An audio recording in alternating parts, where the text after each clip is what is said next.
যোগাযোগ মাধ্যমে নিজেই স্বীকার করছেন যে উনি মাদক গ্রহণ করেন এবং মাদক গ্রহণের ক্ষেত্রে উনি উজ্জ্বল নক্ষত্র।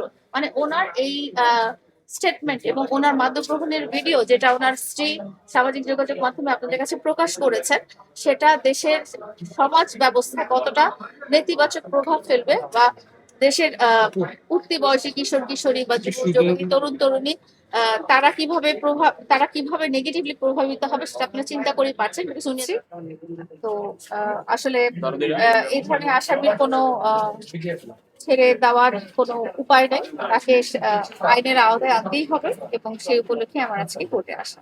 দেশের আইনের প্রতি কোনো সম্মান নেই, দেশের আইনের প্রতি বা নিয়ম শৃঙ্খলা বা সামাজিকতার প্রতি যদি তার সম্মান থাকতো তাহলে সে কখনো প্রকাশ্যে বলে বেড়াতে পারতো না যে আমি মাদক সাম্রাজ্যে উজ্জ্বল নক্ষত্র। যেই মানুষটা বা যেই জানোয়ারটা মাদক গ্রহণ করে, মাদক ক্যারি করে, মাদক কেনাবেচা করে, তার প্রতি রাষ্ট্র বা দেশ সম্মিলিত হয়ে তার প্রতি আইনি অ্যাকশন নেওয়া উচিত। কারণ আমরা জানি যে আমাদের দেশের আইনে মাদক গ্রহণ, মাদক কেনা বেচা এবং মাদক সঙ্গে রাখা আইনত দণ্ডনীয়। সেখানে সে প্রকাশ্যে সামাজিক ইনফ্লুয়েন্সার এবং ওনার মিলিয়ন মিলিয়ন ফলোয়ার আছে এবং আমি বলতে চাই যে সামাজিক যোগাযোগ মাধ্যমে ইভেন সংবাদ মাধ্যমগুলোকেও তাকে বয়কট করা উচিত, যেহেতু উনি এত দুর্ঘটনা, এত নেগেটিভিটি সমাজের মধ্যে ছড়াচ্ছেন।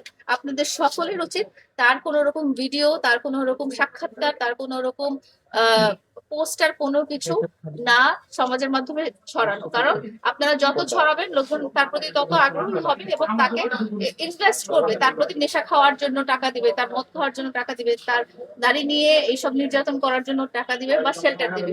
সো এই ধরনের অমানুষ, জানোয়ার, অসামাজিক প্রাণীকে সর্বস্তরে বয়কট করে এবং আমি বলতে চাই যে রাষ্ট্রের নিজে উদ্যোগী হয়ে তার প্রতি আইন অনুরূপ ব্যবস্থা নেওয়া উচিত। রাষ্ট্রের উচিত সে যেখানে নিজে স্টেটমেন্ট দিচ্ছে এবং ভিডিও প্রকাশ করেছে সে ইয়াবা নামক এত ভয়ঙ্কর একটা নেশা জাতীয় দ্রব্য গ্রহণ করছে এবং সাথে রাখছে, কেনাবেচা করছে, লোকজনকেও খাওয়াচ্ছে, তো তাকে থামানো আমাদের রাষ্ট্রের দায়িত্ব এবং কর্তব্য। এবং আমি আরো বলতে চাই যে উনি ওনার অনেক রকম খারাপ ভাবে টাকা ইনকামের ওয়ে আছে, তার মধ্যে একটা হচ্ছে টিকটকে লাইভ করে উনি টাকা ইনকাম করেন এবং টিকটকে মেয়েরা, ছেলেরা, পুরুষরা সবাই তাকে টাকা গিফট করে।